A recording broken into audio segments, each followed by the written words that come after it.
He thought giving up his last bus fare to help two shivering twin girls get home was just a simple act of kindness, until their mother stepped out of a golden Rolls Royce and changed his life forever. What started as a struggling single father's sacrifice on a cold Tuesday evening turned into something he never could have imagined. The twins had been waiting at the bus stop for hours, clutching crumpled dollar bills that weren't enough for the ride home. And when this father saw their tears, he didn't hesitate to give them his own fare, even though it meant walking 12 miles home to his own daughter. But when that gleaming luxury car pulled up and the elegant woman inside learned what he'd done, the conversation that followed didn't just shock him, it revealed a truth that would transform not only his struggling family's future, but also restore his faith in the unexpected ways the universe rewards genuine kindness. Before we jump back in, tell us where you're tuning in from, and if this story touches you, make sure you're subscribed, because tomorrow I've saved something extra special for you. Dustin Adams had been running on empty for longer than he cared to admit. Not just financially, though that was certainly true, but emotionally, physically, and spiritually. At 34, he looked older than his years, with premature lines etched around his eyes from too many sleepless nights and worry-filled days. His hands bore the permanent stains of motor oil and grease, evidence of his work at Riverside Auto Repair, where he'd been employed for the past 6 years as a mechanic. The alarm clock's shrill cry pierced through the thin walls of their cramped apartment at 5:30 a.m. every weekday morning. Dustin would roll out of bed, careful not to wake 8-year-old Luna, who slept in the only bedroom while he took the couch. Their apartment was on the 3rd floor of a converted house in the Millbrook neighborhood, where rent was affordable, but amenities were sparse. The building's elevator had been broken for 3 months, and the landlord showed no signs of fixing it anytime soon. Dustin's morning routine never varied. Coffee first, the cheap, instant kind that came in a large container and tasted like disappointment, but provided the caffeine necessary to function. Then he'd check their small refrigerator, mentally calculating what he could pack for Luna's lunch with their dwindling groceries. Usually it was a peanut butter sandwich, an apple if they were lucky, and a juice box from the discount store.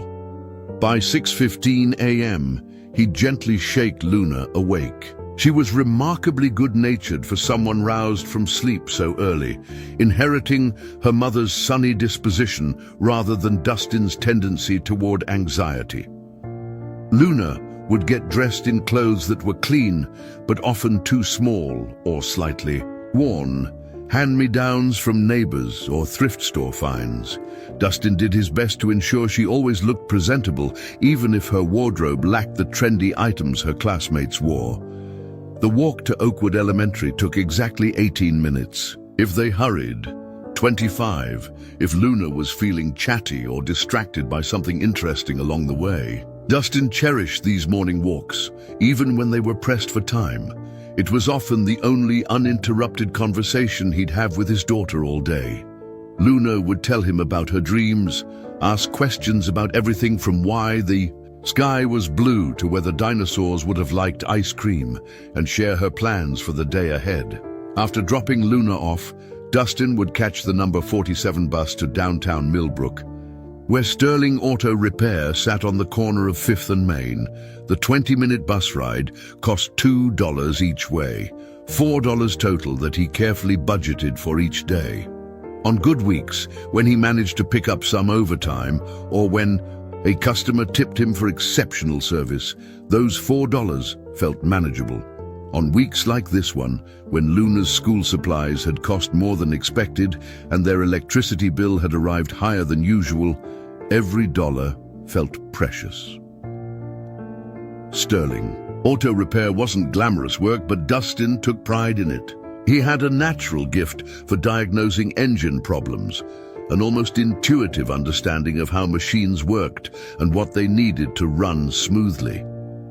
His co-workers respected his skill, and regular customers often requested him specifically. Mr. Sterling, the owner, had hinted more than once that there might be opportunities for advancement, but advancement required certification courses that cost money Dustin simply didn't have. The irony wasn't lost on him that he spent his days fixing other people's cars while he and Luna relied on public transportation. Dustin had owned a vehicle once, a reliable Honda that had belonged to Luna's mother, Sarah. But when Sarah died in a car accident 2 years ago, the medical bills and funeral costs had forced him to sell everything of value, including the car. The insurance payout had covered most of the expenses, but starting over as a single parent had proven more expensive than he'd anticipated. Sarah's absence still echoed through every aspect of their lives. She had been the organized one, the planner, the one who somehow managed to stretch their modest income to cover all their needs with a little left over for small luxuries.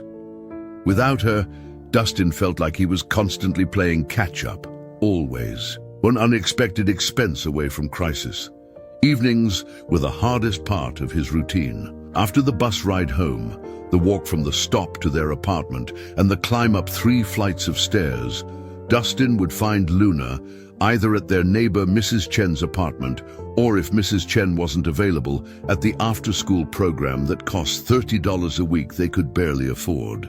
Luna never complained about the arrangement, but Dustin could see in her eyes that she missed the days when Sarah would be waiting with freshly baked cookies and enthusiasm about homework.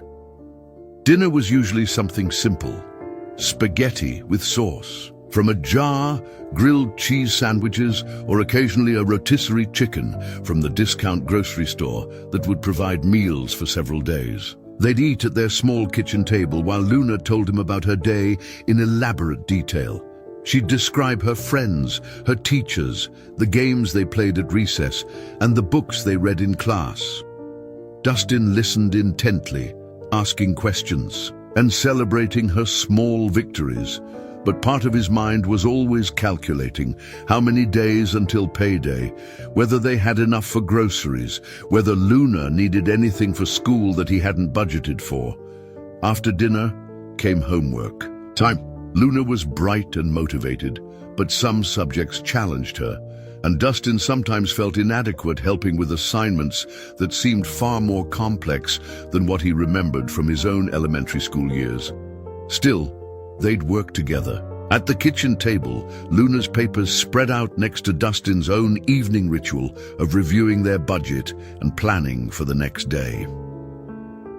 Bedtime was at 8:30 sharp, though Luna often negotiated for an extra 15 minutes to finish a chapter or complete a drawing. Dustin would read to her from library books. They checked out the maximum number allowed each week and listened to her prayers. Luna always included Sarah in her prayers, asking God to tell Mommy about her day and to make sure Daddy wasn't too tired.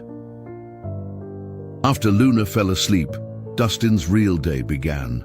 He'd wash dishes, prepare for the next morning, and often work on small mechanical projects for neighbors who paid him a few dollars cash for fixing lawnmowers, bicycles, or small appliances. These side jobs provided just enough extra income to cover unexpected expenses, though they meant Dustin rarely got to bed before midnight. The routine was exhausting but predictable, and Dustin found comfort in its familiarity. He'd built a life for Luna that was stable, if not prosperous. She was healthy, happy, and performing well in school. They had a roof over their heads and food on the table.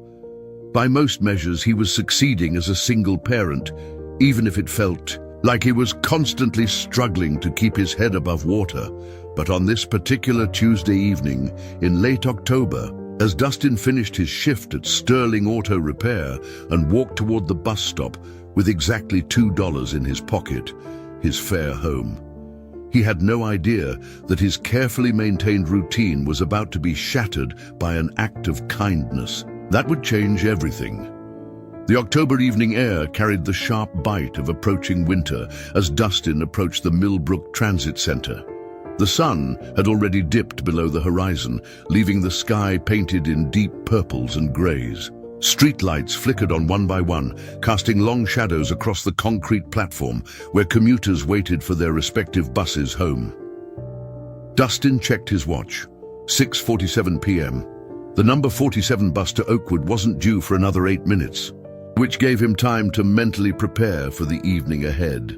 Luna would be at Mrs. Chen's apartment, probably working on homework or watching educational programs on the small television. He'd need to stop at the corner market to pick up milk.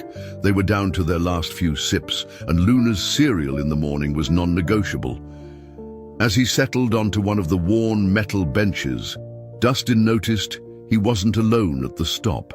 About 20 feet away, near the digital display board that announced arrival times, two small figures sat huddled together on another bench.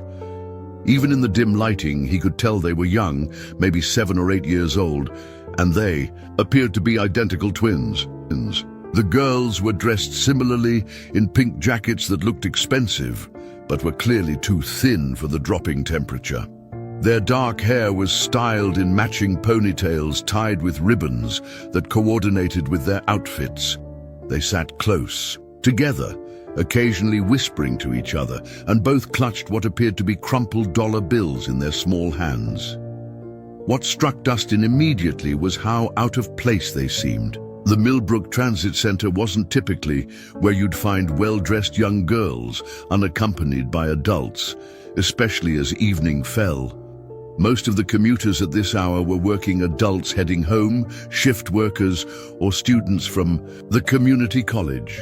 Seeing two little girls alone raised immediate concerns in his mind. Preparing and narrating this story took us a lot of time, so if you are enjoying it, subscribe to our channel. It means a lot to us. Now back to the story. As minutes passed, Dustin found himself glancing over at them repeatedly. The twins seemed to be having an increasingly agitated conversation, their whispers becoming more urgent. One of them, he couldn't tell which from. This distance appeared to be fighting back tears. The other was counting and recounting the money in their hands, her small face creased with worry. Other commuters came and went. The number 23 bus arrived and departed, taking several passengers, but leaving the twins behind. A group of teenagers boarded the express route to the university district. Still, the two girls remained, their anxiety becoming more visible with each passing minute. Dustin felt a familiar tug in his chest, the same protective instinct that made him check on Luna multiple times during the night, the same concern that drove him to walk her to school every morning, even when running late for work. These girls, whoever they were, clearly needed help. He was debating whether to approach them when he overheard fragments of their conversation. The wind carried their voices across the platform, and their whispers had grown loud enough that their words became distinguishable. "We only have $3, one twin said, her voice trembling. "The bus costs $4.50 to get to Rosewood Hills. Maybe if we ask the driver nicely," the other twin suggested, though her tone suggested she didn't really believe this would work. What if he says no? What if we can't get home? Mommy said she'd pick us up at Grandma's house, but Grandma's not answering her phone, and we can't stay there anymore because the nurse said visiting hours are over. Dustin's heart sank as he pieced together their situation. These weren't local girls. Rosewood Hills was an upscale neighborhood on the other side of the city, at least a 45-minute bus ride away. They were stranded, short on money, and apparently had nowhere else to go. The number 47 bus turned the corner, its headlights cutting through the gathering darkness. Dustin stood automatically, his hand reaching for the two crumpled dollar bills in his jacket pocket. His own fare. Home. But as the bus approached, he noticed the twins standing as well, approaching the door with obvious hesitation. As passengers began boarding, Dustin watched the twins exchange a look of determination mixed with fear. They stepped up to the bus. A driver, a middle-aged man named Jerry, whom Dustin recognized from his daily commute. "Excuse me, sir," one of the twins said politely, her voice barely audible over the bus's rumbling engine. "We need to get to Rosewood Hills, but we only have..." $3. Could you please let us ride anyway? Our mommy is waiting for us. Jerry looked down at the two girls with obvious sympathy, but shook his head slowly. I'm sorry, sweethearts, but the fare is $4.50 each. That's $9 total. I wish I could help, but I can't let passengers ride without proper fare. It's against company policy. The twin who had spoken nodded sadly, stepping back from the bus. We understand. Thank you anyway. Dustin watched this exchange with growing distress.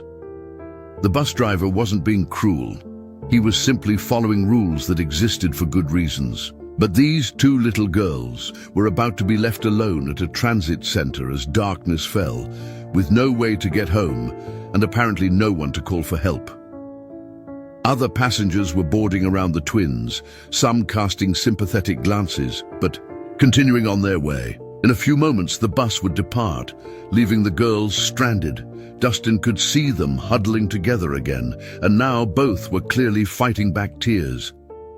The decision formed in his mind before he fully realized he was making it. Without thinking about the consequences, the 12-mile walk home in the cold, the fact that he'd already been on his feet for 10 hours, or how exhausted he'd be for work tomorrow. Dustin stepped forward. Excuse me, he called out to Jerry, reaching into his pocket for his own fare money. I'd like to pay for the girls.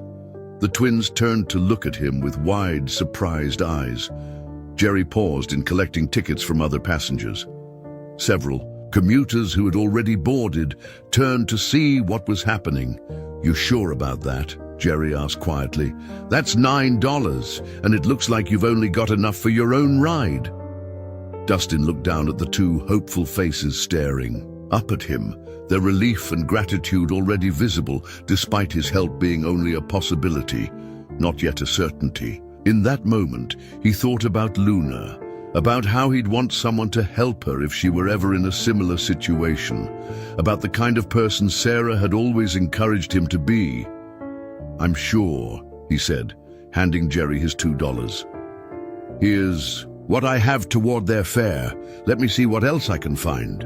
As Dustin began checking his pockets for any additional change, knowing full well he wouldn't find enough, he had no idea that this simple act of kindness was about to set in motion a series of events that would challenge everything he thought. He knew about struggle, generosity, and the unexpected ways the universe sometimes rewards those who give, even when they have little left to give.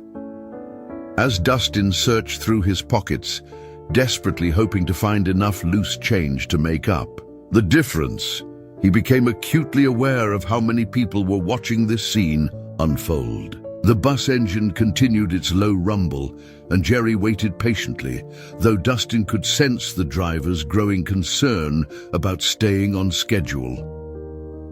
I've got 73 cents, Dustin announced after checking every pocket twice, his voice carrying a note of frustration. Even combined with his $2, they were still well short of the $9 needed for both girls' fares.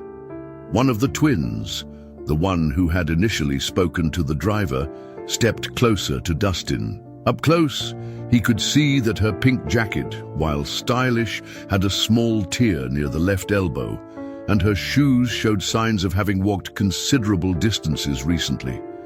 Her eyes, large and brown, held a mixture of hope and resignation that seemed far too mature for someone her age. It's okay, mister, she said softly. You don't have to help us. We'll figure something out. But even as she spoke these brave words, Dustin could see her lower lip trembling slightly.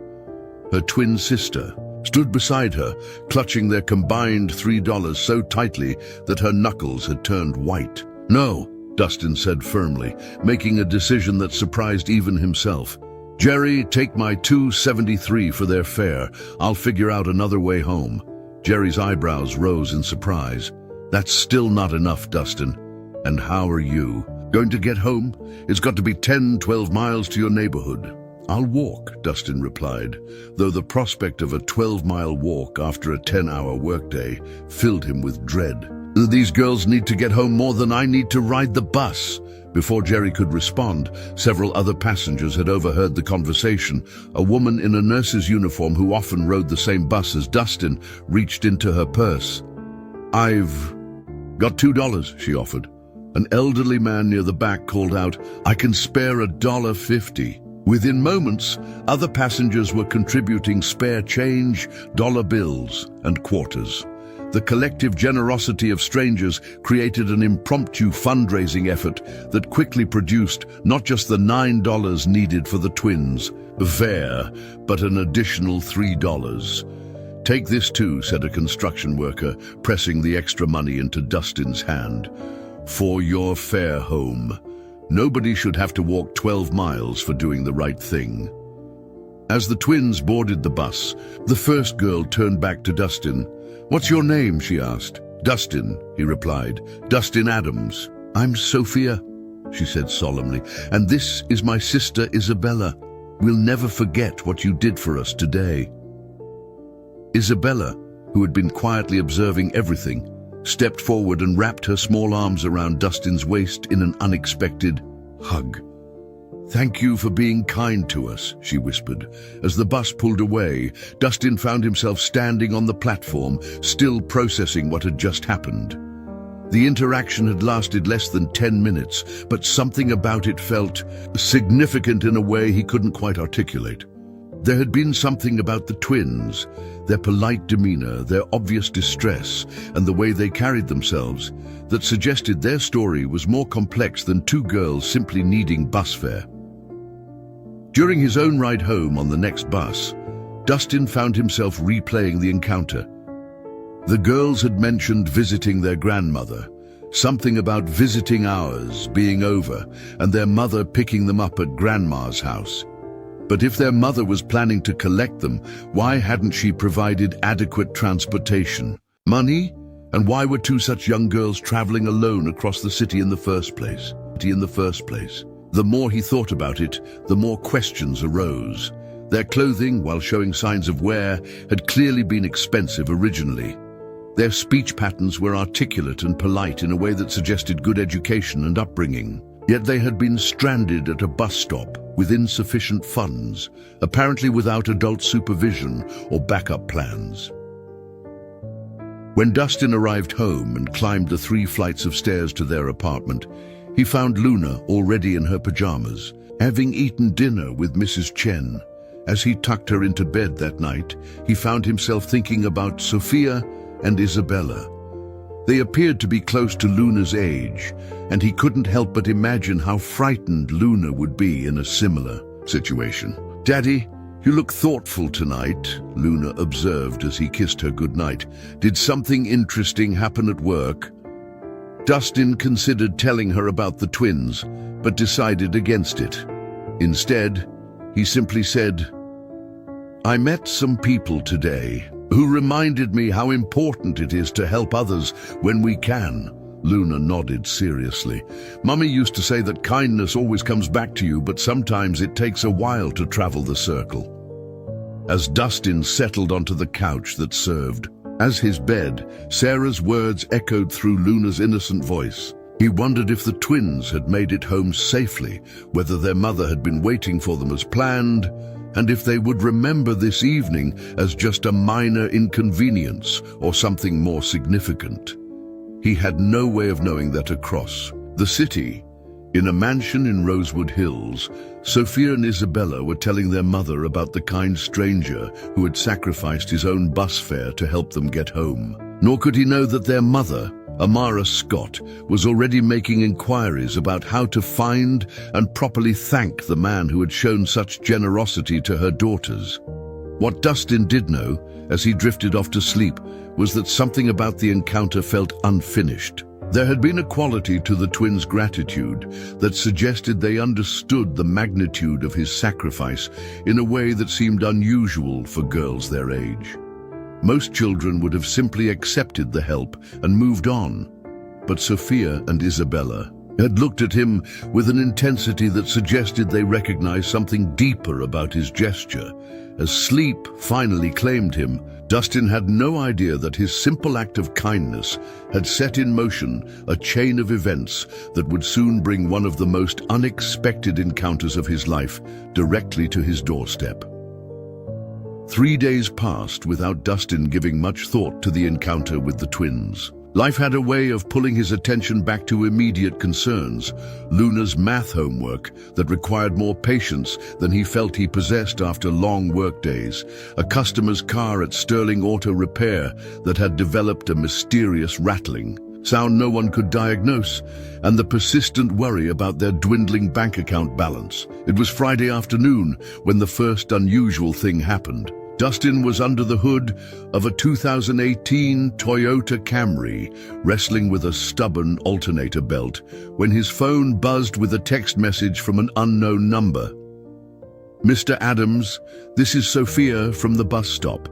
My sister Isabella and I wanted to thank you again for helping us. We told our mommy about what you did, and she would like to do something nice for you. Could you please call this number when you have time?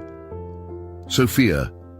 Dustin stared at the message for a long moment, wiping grease from his hands with a shop rag. It was unusual enough that the girls had somehow obtained his phone number. He didn't remember giving it to them. But what struck him more was the formal, mature tone of the text. Most 8-year-olds he knew barely managed to send coherent messages, yet this one read like it had been composed by someone much older. He showed the message to his co-worker Jake, who whistled low.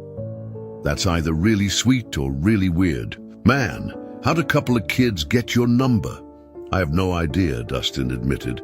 "I definitely didn't give it to them. Maybe they got it from the bus company. Sometimes they keep records of passenger information." Dustin considered this explanation, though it seemed unlikely. The bus company wouldn't typically release personal information, especially to minors. Still, he decided to call the number during his lunch break. The phone was answered on the first ring by a woman with a cultured voice and slight accent he couldn't quite place. "Good afternoon. This is Amara Scott speaking." Hello? This is Dustin Adams. I got a text message from Sophia about calling this number." "Mr. Adams." The woman's voice immediately warmed with genuine enthusiasm. "I am so grateful you called. Sophia and Isabella told me about your incredible kindness on Tuesday evening. I understand you gave up your own bus fare to help my daughters get home safely." "It wasn't really anything special," Dustin replied, feeling uncomfortable with the praise. "Any decent person would have done the same thing." "I'm afraid that's not true, Mr. Adams. My daughters waited at that bus stop for nearly an hour before you arrived, and many people passed by without offering assistance. What you did was extraordinary, especially considering you didn't know who they were or anything about our family." Dustin found himself curious about this last comment. "Speaking of which, how did they get my phone number? I don't remember giving it to them." There was a slight pause before Amara responded. "I hope you'll forgive me for this, but I may have used some resources to locate your contact information. When the girls told me what happened, I felt compelled to reach out and express our gratitude properly." "Resources?" Dustin asked, though something in Amara's tone suggested he might not want to know the details. "Mr. Adams, would it be possible for us to meet in person? I'd very much like to thank you properly, and I believe there might be ways I could help you in return. The girls mentioned that you seemed to be heading home from work, and I got the impression that sacrificing your bus fare might have been more significant than you let on." Dustin felt a flush of embarrassment. Had his financial struggles been that obvious to two young girls? "That's really not necessary, Mrs. Scott. I'm just glad they made it home safely." "Please," Amara insisted gently. "It would mean a great deal to my daughters to see you again. They've been talking about you constantly since Tuesday. Would you be available this weekend? Perhaps Saturday afternoon?" Against his better judgment, Dustin found himself agreeing to meet. Something about Amara's voice, the sincerity mixed with an underlying quality he couldn't identify, made it difficult to refuse. They arranged to meet at Riverside Park at 2 p.m. on Saturday. After ending the call, Dustin couldn't shake the feeling that there was more to this family than met the eye. The way Amara had obtained his phone number, her mention of resources, and the formal way the twins had expressed themselves all suggested a level of sophistication and means that seemed at odds with two girls being stranded at a bus stop with insufficient fare. That evening, as he helped Luna with her spelling homework, Dustin found himself distracted by questions about the upcoming meeting. Luna noticed his preoccupation immediately. "Daddy, you keep looking at your phone. Are you expecting an important call?" "Not exactly," Dustin replied. "I'm meeting some people tomorrow. The two girls I helped the other day, and their mother." Luna's eyes lit up with interest. "Really? What are they like?" "Well, the girls seem very polite and mature for their age. Their mother sounds educated, wealthy maybe." "Are they nice?" "They seem to be. Their mother wants to thank me for helping them, but I get the feeling there's something she's not telling me." Luna considered this seriously. "Mommy used to say that sometimes grown-ups have complicated reasons for simple things. Maybe their mommy just wants to be sure you know how grateful they are." As always, Luna's wisdom surprised him. "You might be right, sweetheart." Saturday afternoon arrived grey and cool, with the kind of overcast sky that suggested rain might arrive at any moment. Dustin arrived at Riverside Park a few minutes early, choosing a bench near the playground where he could easily spot the family when they arrived. At exactly 2 p.m., he saw Sophia and Isabella walking toward him across the grass. But what stopped him cold was the vehicle they had emerged from.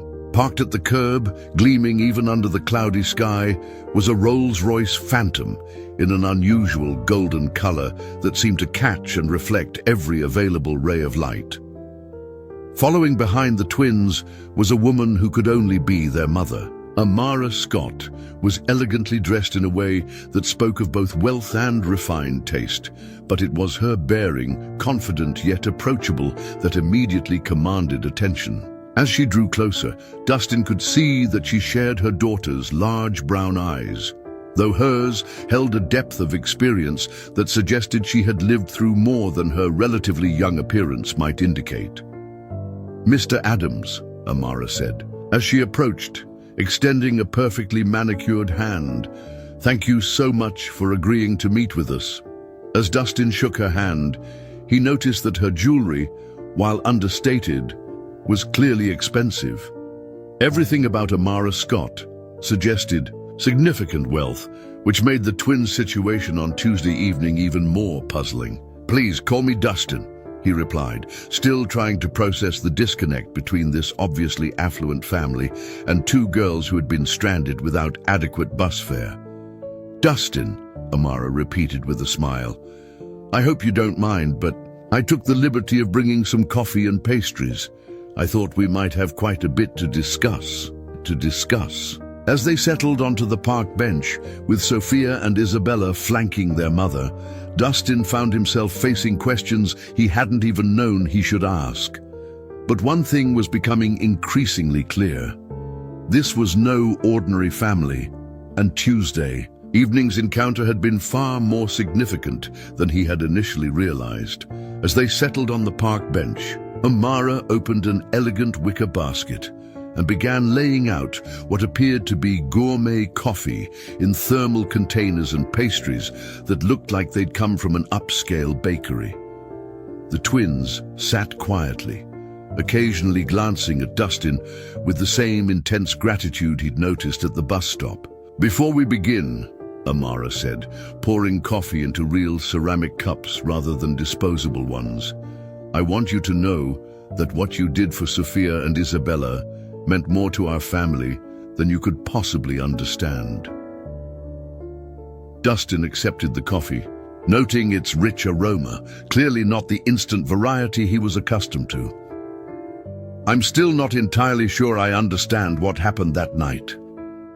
How did two girls from He gestured toward the golden Rolls Royce. From your obviously comfortable circumstances, end up stranded at a bus stop. Amara's expression grew serious, and she exchanged a meaningful look with her daughters. That's a complicated story, Dustin. One that involves some decisions I'm not particularly proud of, but which taught all of us valuable lessons about assumptions and human nature. Sophia spoke up, her voice carrying the same mature quality Dustin had noticed in her text message. "Mommy, should we tell him about the test?" "Test?" Dustin repeated, confusion evident in his voice. Amara sighed deeply, clearly struggling with how much to reveal. "Dustin, I'm going to be honest with you, though I'm afraid you might think less of us once you hear the full story. Tuesday evening wasn't entirely accidental." The coffee cup paused halfway to Dustin's lips. "What do you mean?" "My daughters weren't truly stranded," Amara admitted, her voice heavy with something that sounded like regret. "We had been visiting my mother at Grandview Manor. She's been battling cancer, and Tuesday was a particularly difficult day for her. The girls were upset after seeing their grandmother so weak, and during the drive home, they began asking questions about poverty, about people who struggle to meet basic needs." Isabella nodded solemnly. "We'd been learning about homelessness and hunger at school, and we couldn't understand why some people have so little while others have so much. I tried to explain," Amara continued, "but they kept asking whether people would really help strangers, whether kindness existed among people who didn't know each other. They'd heard stories, but they wondered if they were just fairy tales." Dustin felt a cold realization beginning to form in his stomach. I made a terrible decision," Amara confessed. "I decided to show them an example of human kindness. By creating a situation where they might experience it firsthand, I gave them only $3 and asked them to try to get home using public transportation while I followed at a distance in my car." The confession hung in the air between them like a physical presence. Dustin set down his coffee cup, his mind reeling with the implications of what he'd just heard. "You used me," he said quietly, his voice carrying hurt rather than anger. "You used your own daughters to conduct some kind of social experiment." "No," Sophia said quickly, reaching out to touch Dustin's arm. "It wasn't like that. Mommy thought maybe one person might give us the extra $1.50 we needed, or maybe help us call someone. She never imagined anyone would give up their own bus fare. When we saw what you did," Isabella added, "when you were willing to walk home instead of taking the bus yourself, everything changed." Mommy started crying in the car. Amara nodded, tears beginning to form in her eyes. "What I had intended as a simple lesson for my daughters became something much more profound. Your sacrifice, genuine sacrifice from someone who clearly couldn't afford it, showed us something about humanity that I'd begun to doubt existed." Dustin stood up abruptly, pacing a few steps away from the bench. The beautiful park, the expensive coffee, the golden Rolls Royce, everything suddenly felt tainted by deception. "I don't understand. If this was all planned, why are we meeting now? What do you want from me?" "We want to make things right," Amara said simply. "What started as my misguided attempt to teach my daughters about kindness became a lesson for all of us, about genuine generosity. You gave something you couldn't afford to give to help people you believed were in need. That act of pure kindness deserves more than just a thank you." "I don't want your money," Dustin said, turning back to face them. "I helped because I thought 2 little girls needed assistance. The fact that they didn't actually need it doesn't change why I did it, but it does make me question everything about this conversation." Sophia and Isabella looked stricken, clearly distressed by Dustin's reaction. Sophia stood up from the bench, approaching him cautiously. "Mr. Dustin," she said, her young voice wavering with emotion, "we know what Mommy did was wrong, but your kindness was real. And when we got home that night, we couldn't stop talking about how someone would give up so much for strangers. It made us want to be better people. It made me want to be a better person too," Amara added quietly. Dustin, I've spent most of my adult life assuming that people are primarily motivated by self-interest. Building my business, accumulating wealth, it all reinforced my belief that generosity was rare and usually had hidden motives. But watching you sacrifice your own comfort for my daughters, with no expectation of reward or recognition, challenged everything I thought I knew about human nature. Dustin looked between the three faces staring at him with varying expressions of hope, regret, and admiration. Part of him wanted to walk away, to chalk this up to rich people's games and return to his simple, predictable life. But another part, the part that had motivated him to help in the first place, recognized something genuine in their distress. "What exactly are you proposing?" he asked finally. Amara reached into her purse and withdrew a business card, which she extended toward him. "I'd like to offer you a job, Dustin. A real opportunity that would utilize your skills and provide financial security for you and your daughter." Dustin looked at the card. Scott Enterprises, Amara Scott, CEO. The address listed was in the most prestigious business district downtown. "What kind of job?" he asked warily. "I own a network of luxury car dealerships across 3 states, Amara explained. "Our flagship location needs a master mechanic who can work on high-end vehicles, Rolls Royce, Bentley, Maserati, Ferrari. The position comes with full benefits, a signing bonus, and a salary that would be more than double what you're currently earning." The offer hung in the air between them, too good to be true, yet apparently genuine. Dustin found himself caught between gratitude for the opportunity and suspicion about the motives behind it. As he studied the business card, he had no idea that this moment of decision would become the pivot point around which his entire future would turn. The business card felt impossibly heavy in Dustin's hands as he stared at the elegant embossed lettering. Scott Enterprises was a name he recognized. Their luxury dealerships were featured regularly in the business section of the local newspaper, and their distinctive gold and black advertising could be seen on billboards throughout the city's upscale districts. "This is real?" he asked, looking up at Amara with a mixture of disbelief and caution. "Completely real," she confirmed. "I've been looking for someone with your particular skill set for months, finding qualified mechanics who can work on ultra-luxury vehicles is surprisingly difficult.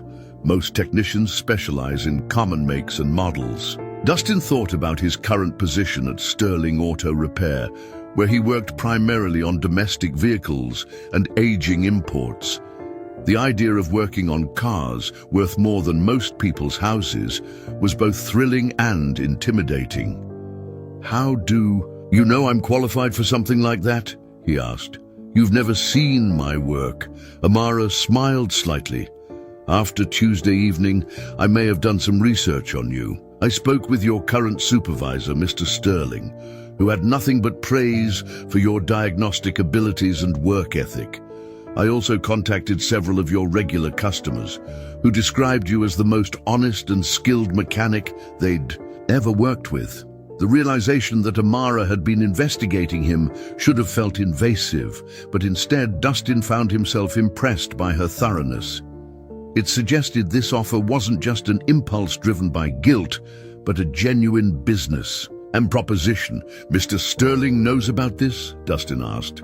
"I explained that I was considering offering you a position and asked if he could speak to your character and abilities. He was very complimentary, though he did mention that losing you would be a significant setback for his business." Dustin felt a pang of guilt about potentially leaving Sterling Auto Repair. Mr. Sterling had given him a chance when he was newly widowed and struggling to establish himself as a single parent. The shop had become more than just a workplace.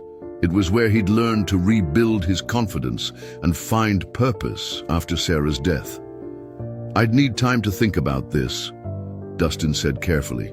"And I'd want to visit your facility, meet the team, understand exactly what would be expected of me. Of course, Amara replied.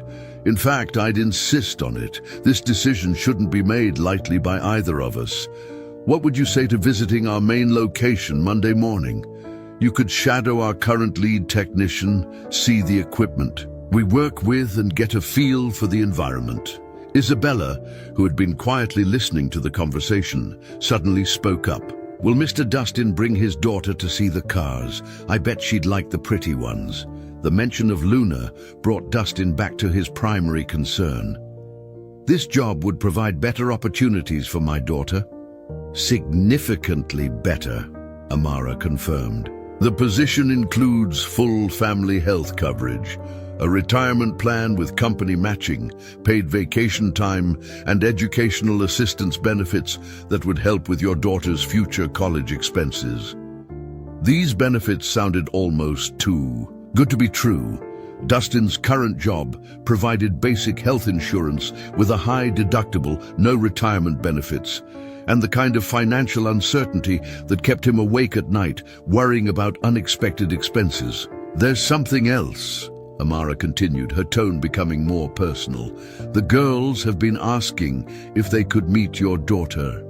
They're very curious about the man who would sacrifice so much for strangers, and they'd like to understand what kind of family produces such generous people. Dustin considered this request. Luna's natural curiosity and social nature meant she'd probably enjoy meeting Sophia and Isabella, but he was still processing the complex emotions surrounding this entire situation. Let me talk to Luna about it, he said. She's very mature for her age, but I want to be honest with her about how we met and what this opportunity might mean for our family. As they began packing up the coffee service, Sophia approached Dustin with a small wrapped package. We made something for you, she said shyly, to remember Tuesday, but also to say thank you for showing us what real kindness looks like.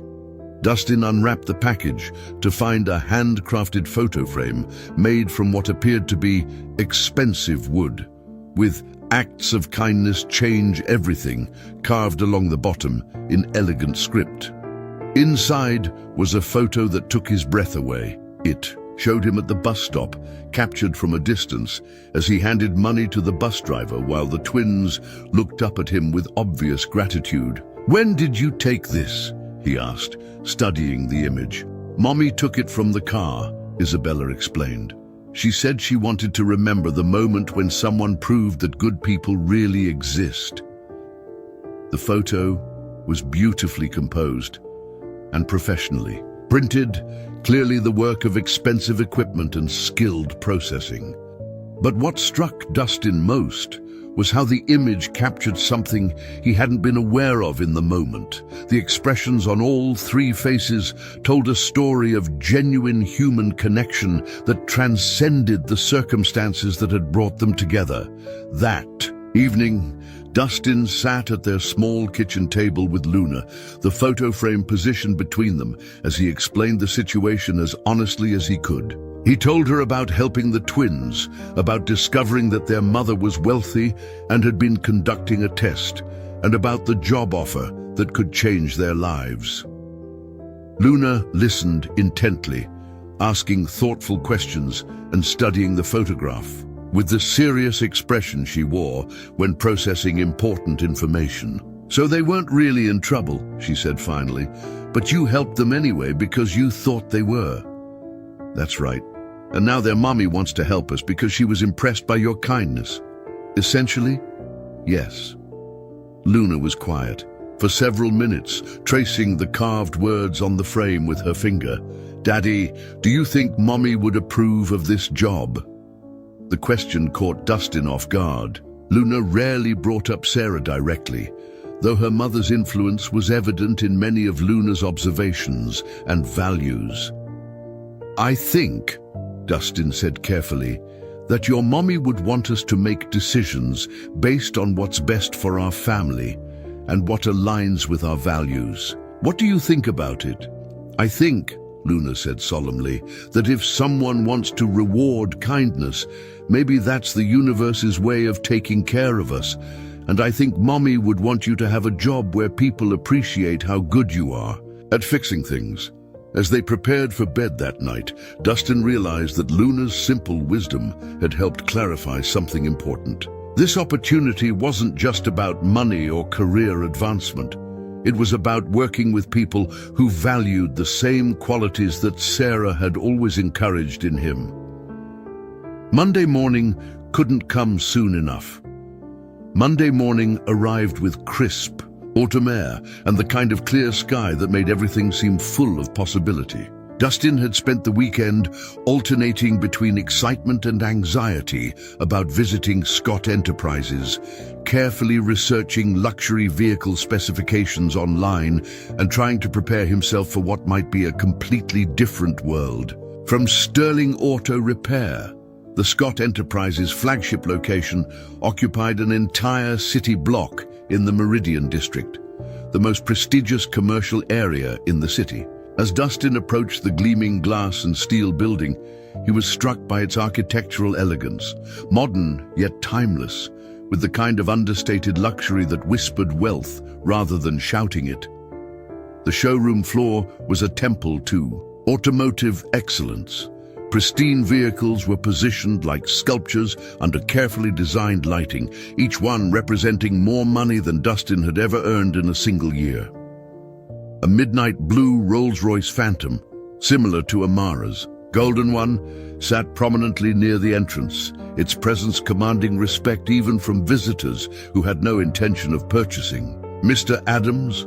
A woman approached from behind a reception desk that appeared to be carved from a single piece of dark wood.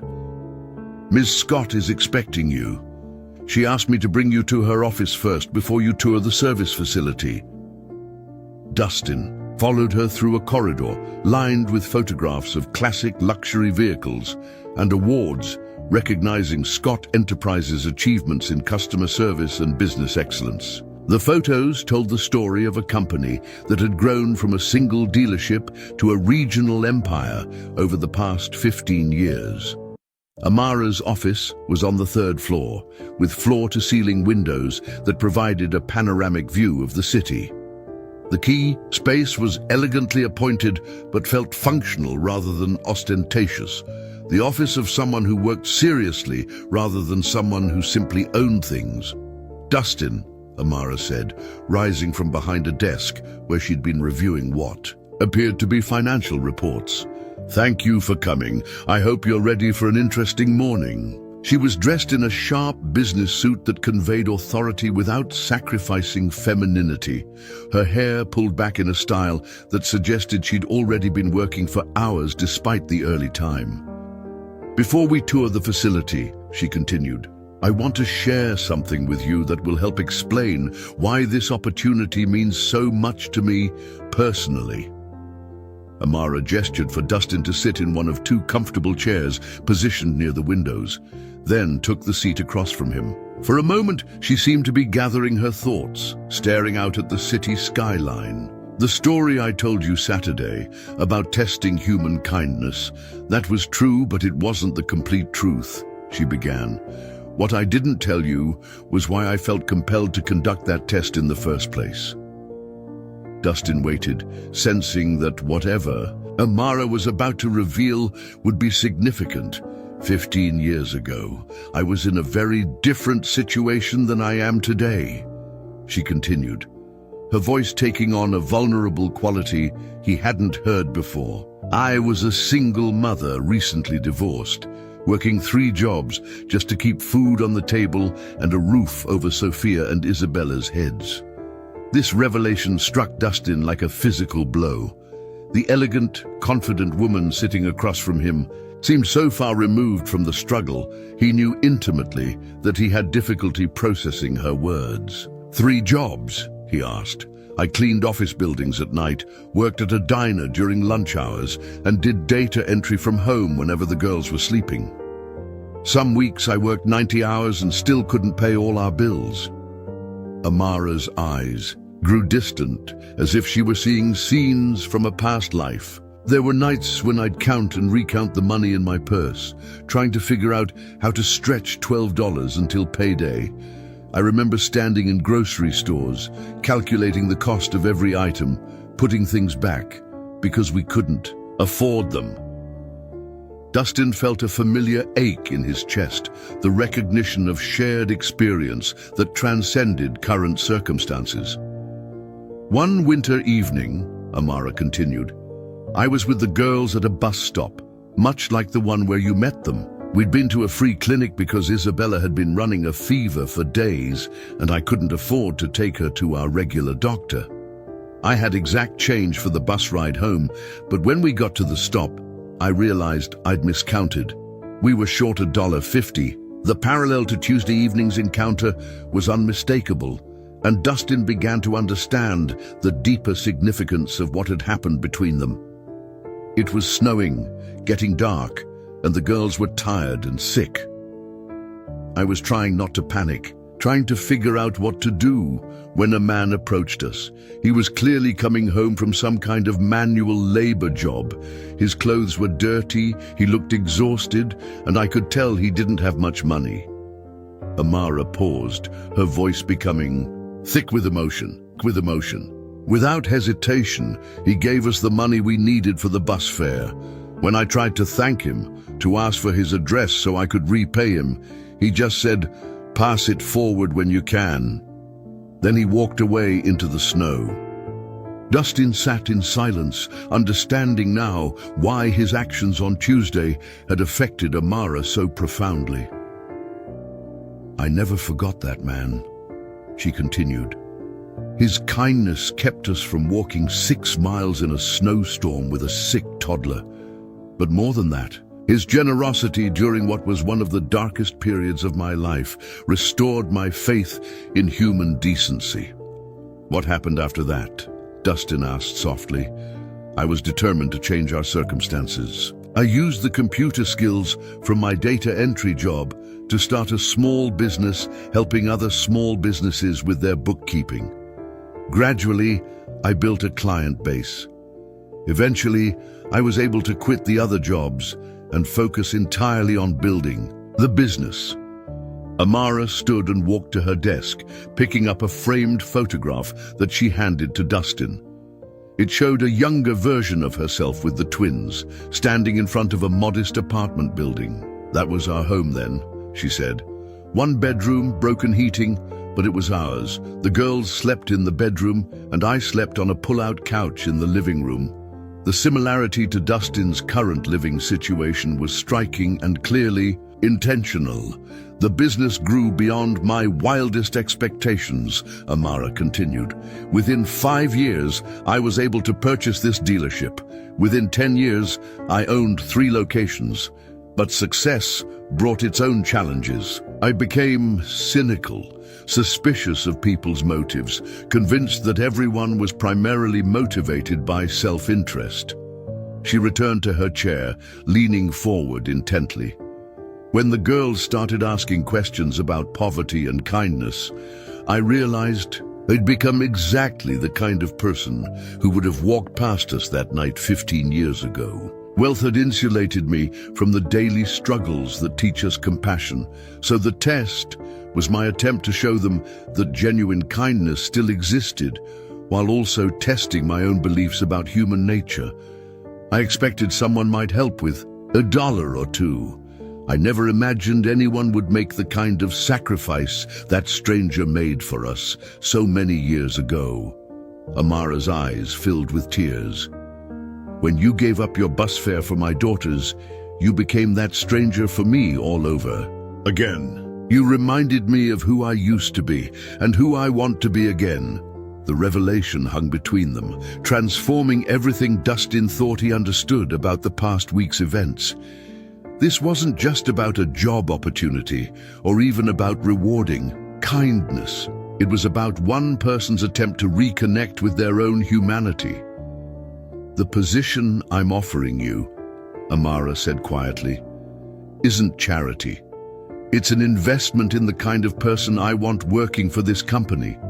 Someone who understands that real wealth isn't about what you have, but about what you're willing to give when it matters most. As Dustin processed this revelation, he realized that accepting this job wouldn't just change his financial circumstances.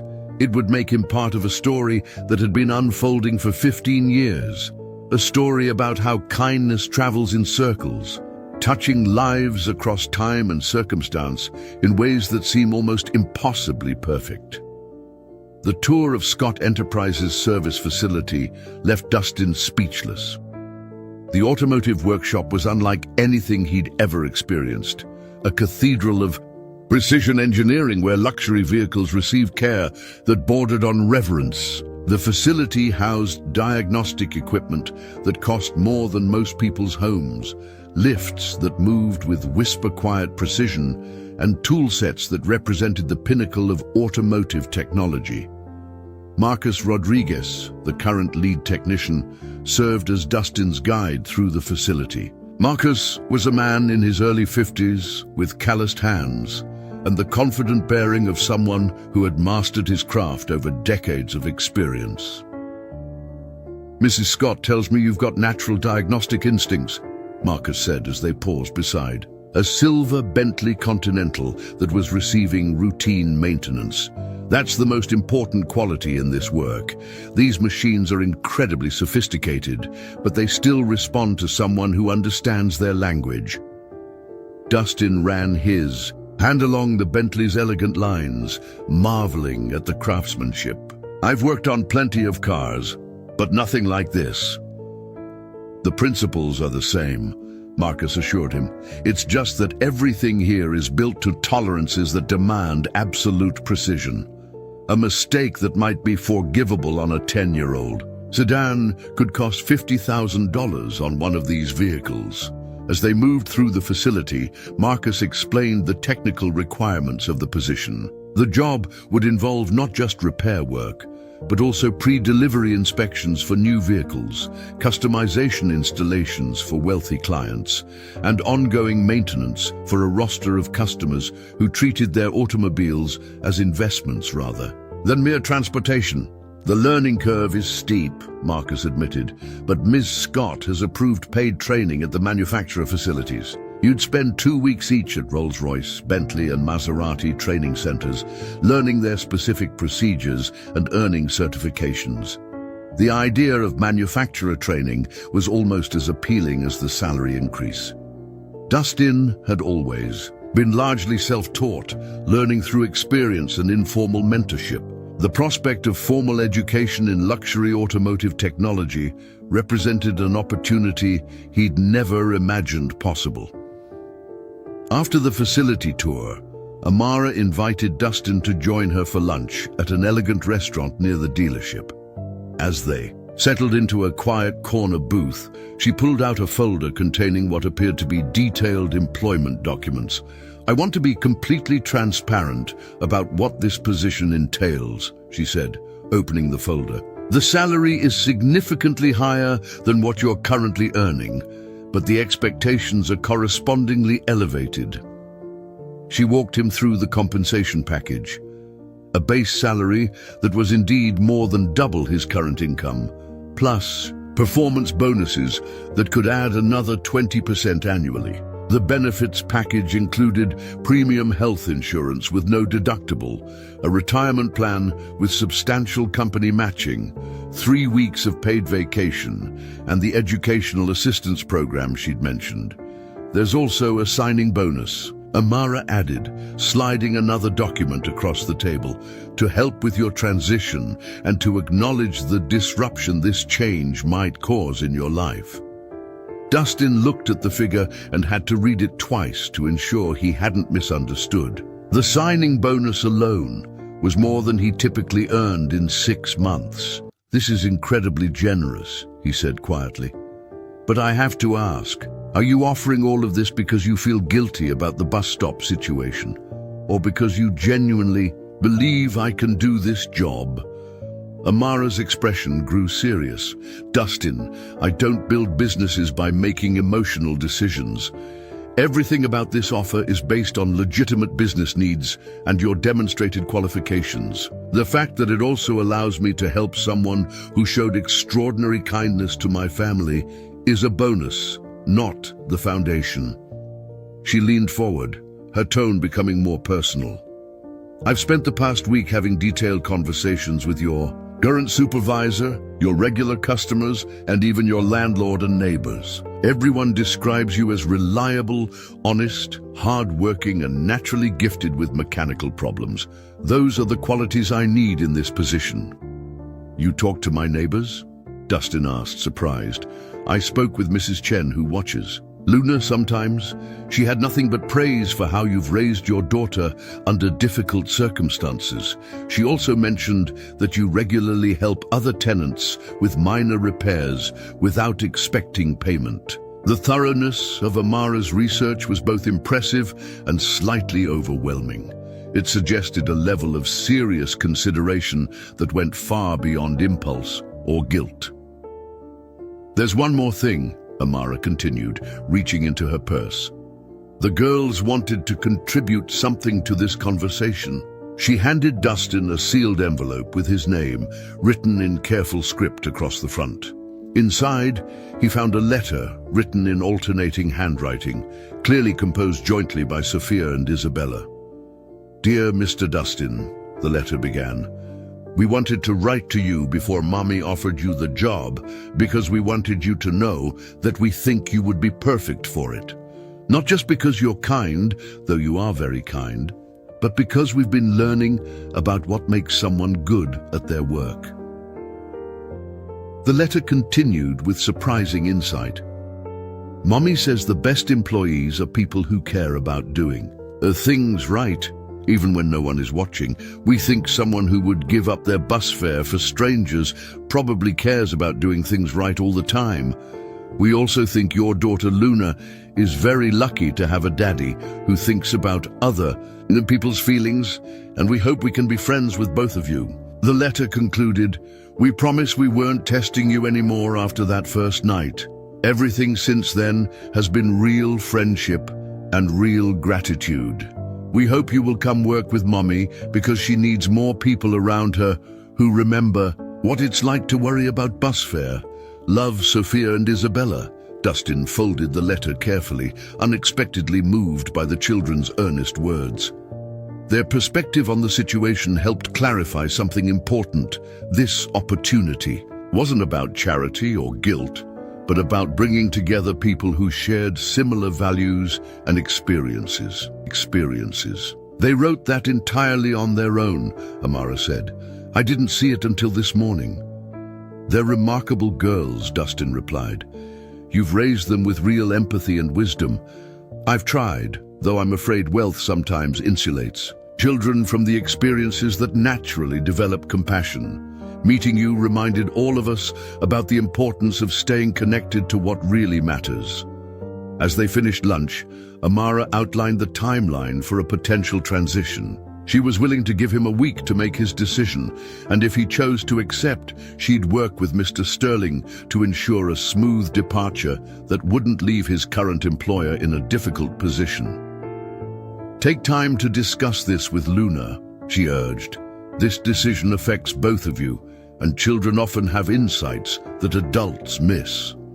That evening, Dustin spread the employment documents across their kitchen table, while Luna worked on homework beside him. As she completed her math problems, she occasionally glanced at the papers with curious interest.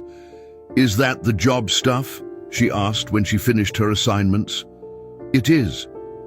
What do you think I should do? Luna considered the question with her characteristic seriousness. I think, she said finally, that sometimes when good things happen, we're supposed to say yes instead of worrying about whether we deserve them. Her simple wisdom cut straight to the heart of his hesitation. Dustin realized he'd been so focused on analyzing the opportunity for hidden catches or ulterior motives that he'd lost sight of the fundamental question. Was this good for his family? As he tucked Luna into bed that night, she asked one more question that helped crystallize his decision. Daddy, if you take this job, will you be able to help other people the way that man helped Sophia and Isabella's mommy? What do you mean? Well, If we don't have to worry about money so much, you'll have more to give away when someone needs help, right? Once again, Luna's perspective revealed something profound about the opportunity before them. Financial security wouldn't just improve their own lives, it would enable them to be the kind of people who could help others without sacrifice.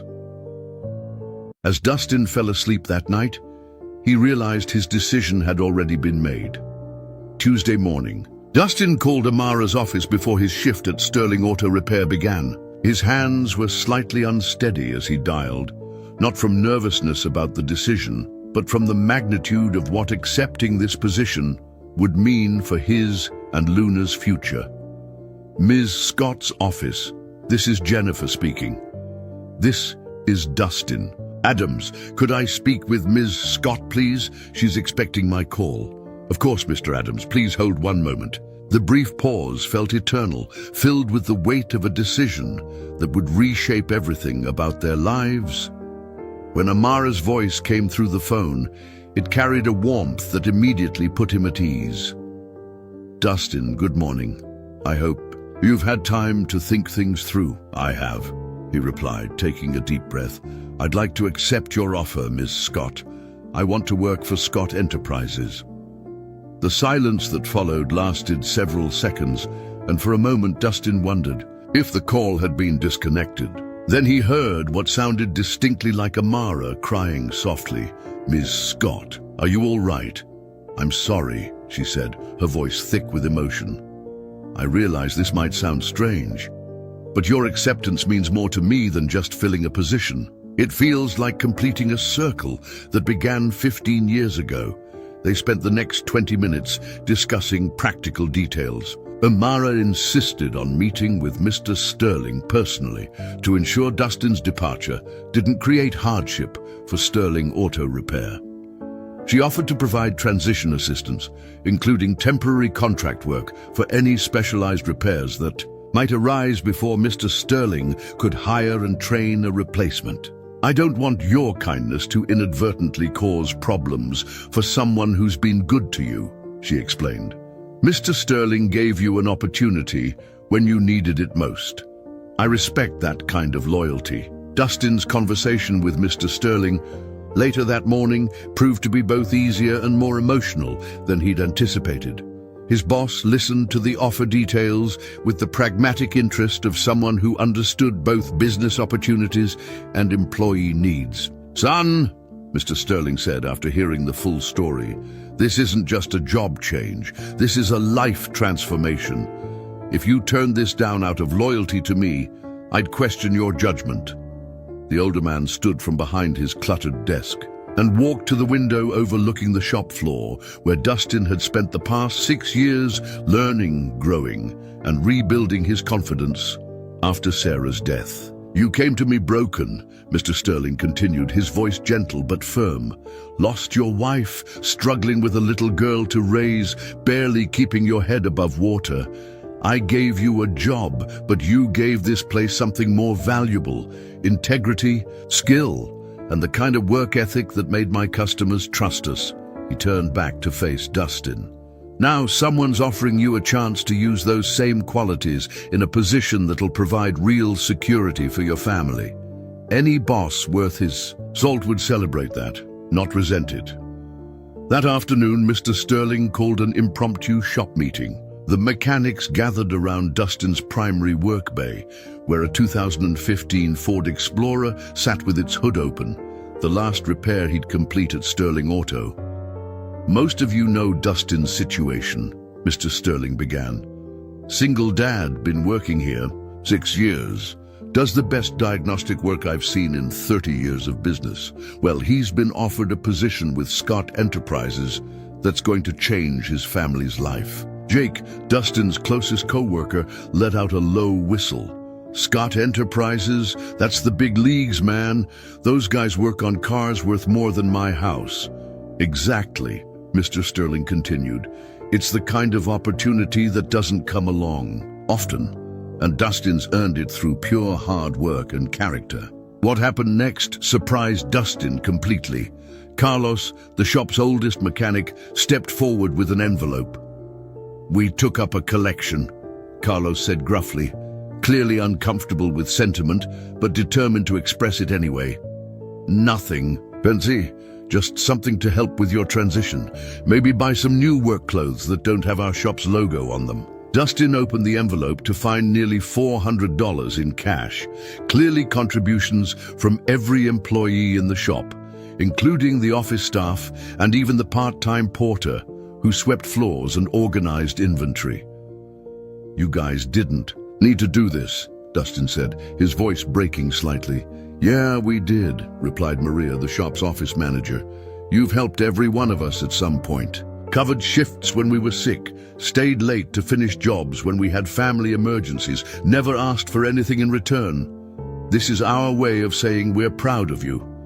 The emotional weight of the moment overwhelmed Dustin. These people had become more than co-workers over the past 6 years. They'd been his extended family during the most difficult period of his life. Their support and celebration of his success revealed something beautiful about human nature that paralleled the kindness he'd shown to Sophia and Isabella. That evening, Dustin and Luna visited Mrs. Chen to share their news. Their elderly neighbor listened to the story with the kind of focused attention she typically reserved for her afternoon soap operas, occasionally asking clarifying questions or making appreciative sounds. This is what I call karma, Mrs. Chen declared. When Dustin finished explaining, you put kindness into the universe. Universe sends kindness back to you. Maybe not immediately, maybe not in the way you expect, but it always comes back. Luna, who had been quietly processing the magnitude of the changes ahead, suddenly asked, Mrs. Chen, will you visit us in our new apartment? New apartment, Dustin asked, realizing they hadn't yet discussed the practical implications of his increased income. Well, Luna said logically, if Daddy's making more money, we can probably afford a place where you don't have to sleep on the couch anymore. Mrs. Chen smiled broadly. Smart girl, but I hope you don't move too far away. I've gotten used to having you both around. We won't abandon you, Dustin assured her. You've been too important to us. Over the weekend, Amara arranged for Dustin to visit the Scott Enterprises training facility, where he'd begin his manufacturer certifications the following month. She also invited him and Luna to dinner at her home, suggesting it was time for the girls to meet and for both families to celebrate this new beginning properly. Amara's house was exactly what Dustin had expected. Elegant without being ostentatious, spacious without feeling cold, decorated with the kind of thoughtful touches that suggested genuine appreciation for beauty rather than mere display of wealth. What he hadn't expected was how naturally Luna fit into the environment, immediately engaging with Sophia and Isabella as if they'd been friends for years rather than meeting for the first time. Your daddy is going to work with cars that cost more than most people's houses, Sophia explained to Luna as they explored the Scott family's game room. That's a lot of responsibility, Luna replied seriously, but Daddy's really good at fixing things. He can fix almost anything. Isabella nodded approvingly. Mommy says the people who take care of expensive cars have to be extra careful and extra honest. She says your daddy is both of those things. As the evening progressed, Dustin found himself in conversation with Amara about plans for the future that extended beyond just his employment. She spoke about establishing a foundation focused on helping working single parents achieve financial stability, describing it as a way to honor the stranger who had helped her family 15 years earlier.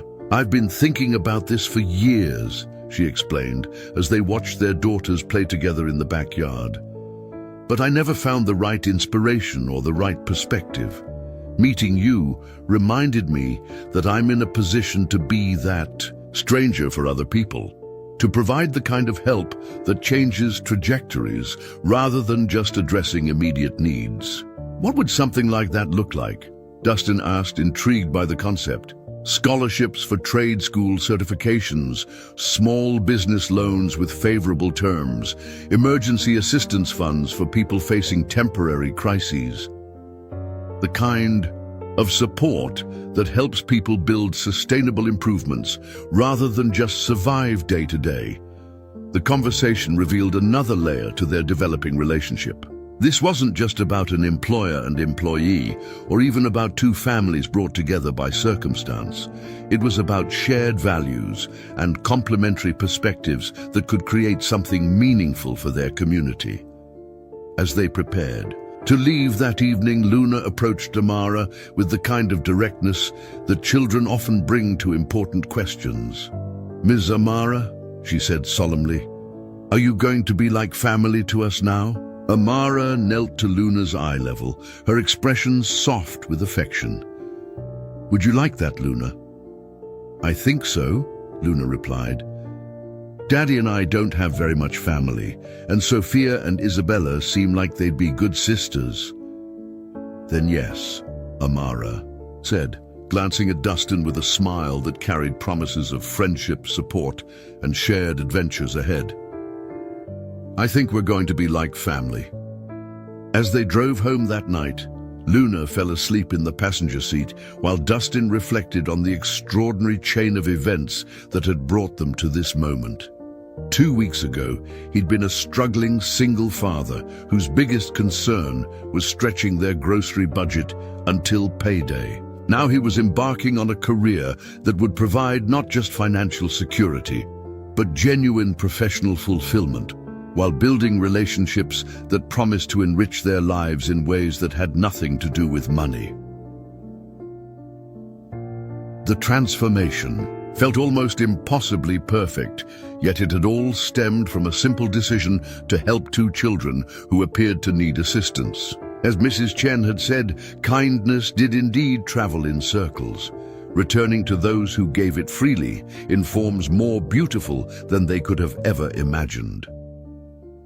6 months later, Dustin stood in the service bay of Scott Enterprises, carefully adjusting the timing on a pristine Rolls Royce Cullinan that belonged to a tech entrepreneur who had insisted on having the best mechanic in the city handle his vehicle's routine maintenance. The irony wasn't lost on him that he was now considered that mechanic, a designation that still felt surreal despite the manufacturer certifications now hanging on his office wall, and the confidence that had grown with each successfully completed repair.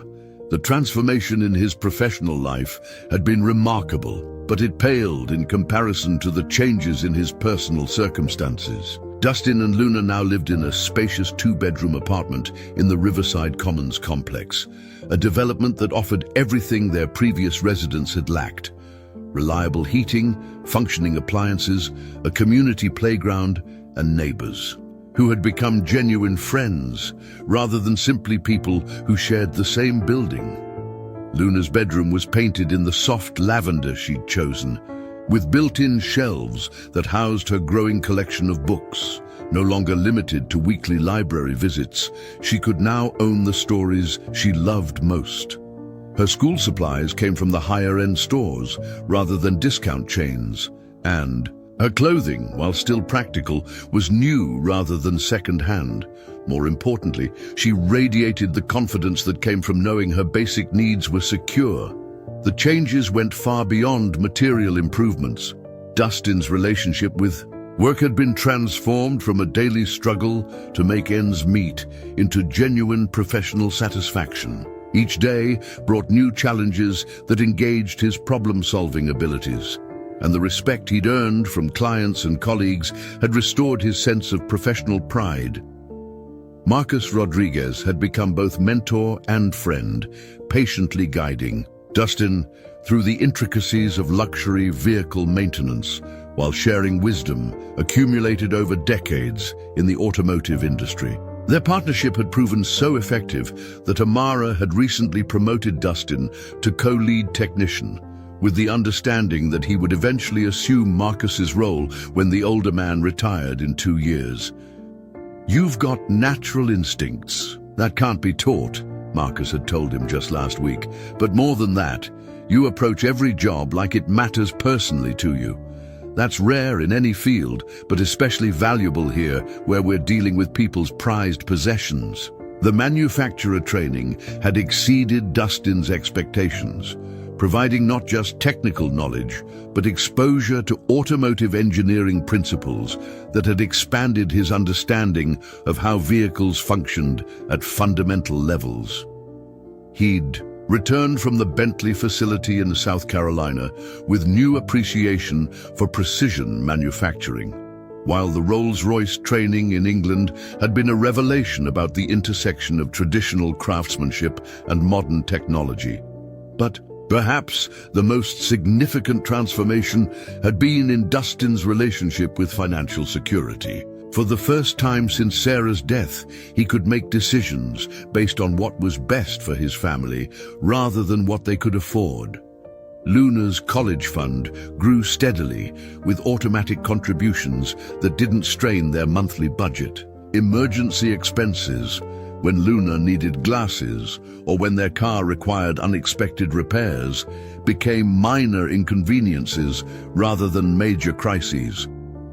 The signing bonus had been used to establish a solid emergency fund, following advice from the financial planner that Amara had recommended. Dustin had initially been intimidated by the idea of working with a financial advisor, but had quickly learned that building wealth was largely about developing sustainable habits rather than making complex investment decisions.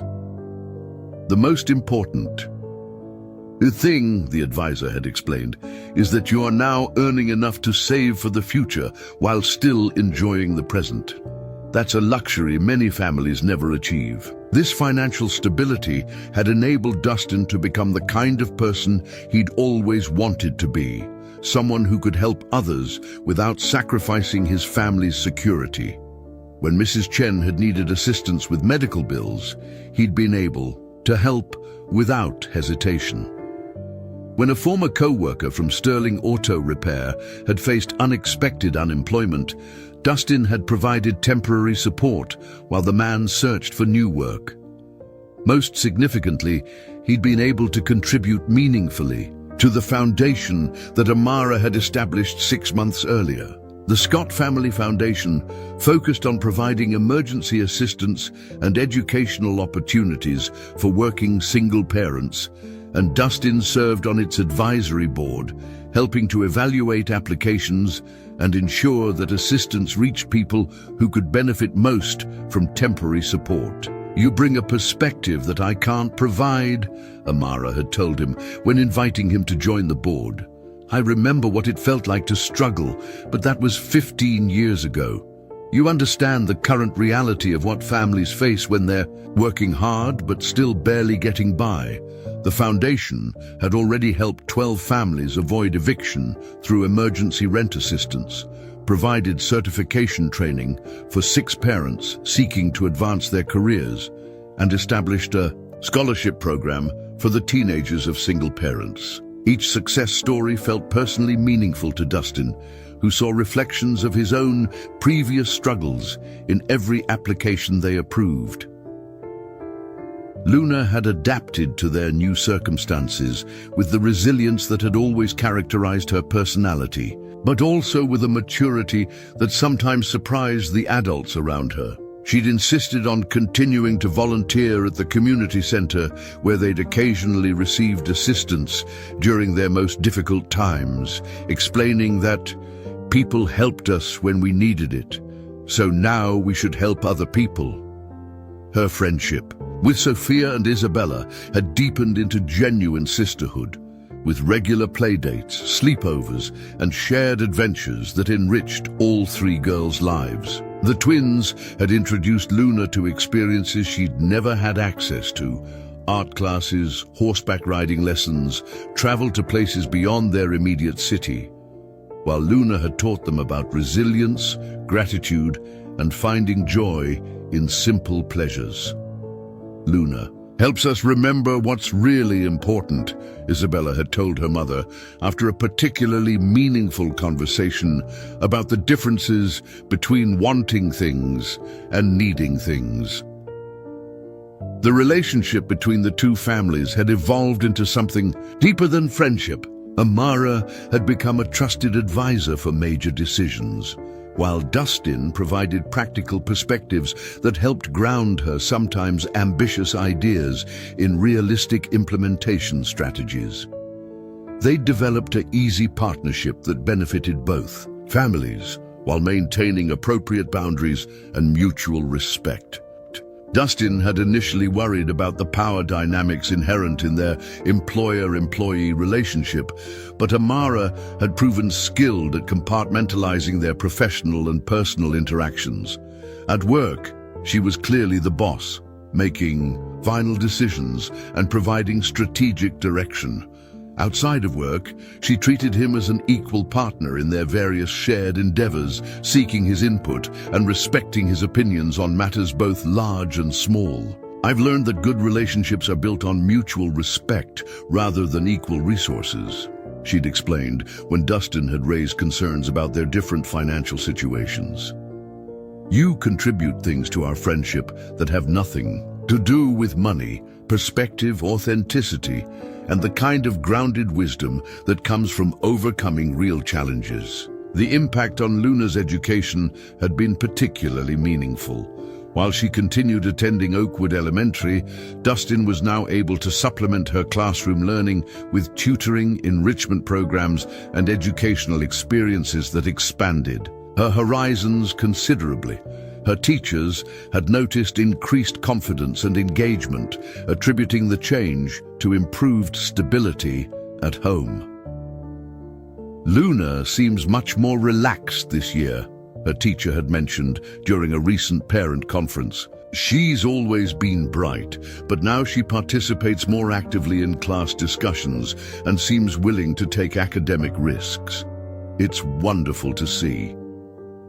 The change in Luna's stress levels had been remarkable.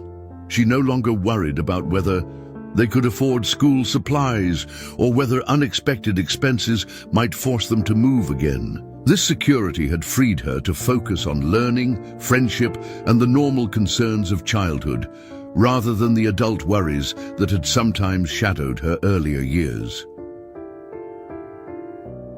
On a crisp Saturday morning in early spring, exactly 8 months after the bus stop encounter that had changed everything, Dustin found himself back at Riverside Park with Amara and all 3 girls. They'd come to participate in the Foundation's first annual Kindness Circle event, a community gathering designed to celebrate acts of generosity and encourage ongoing community support.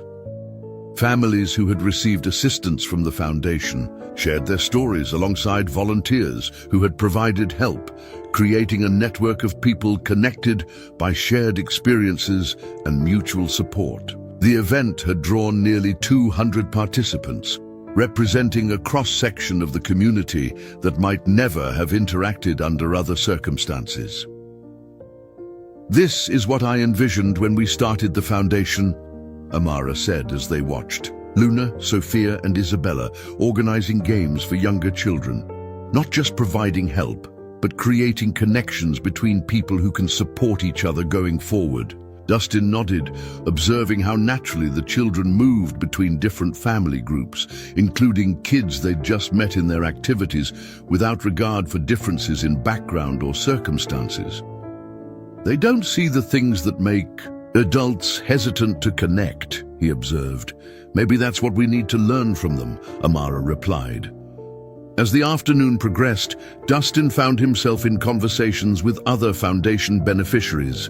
A single mother who'd used emergency assistance to avoid eviction while completing nursing school. A father who'd received scholarship support for automotive certification training.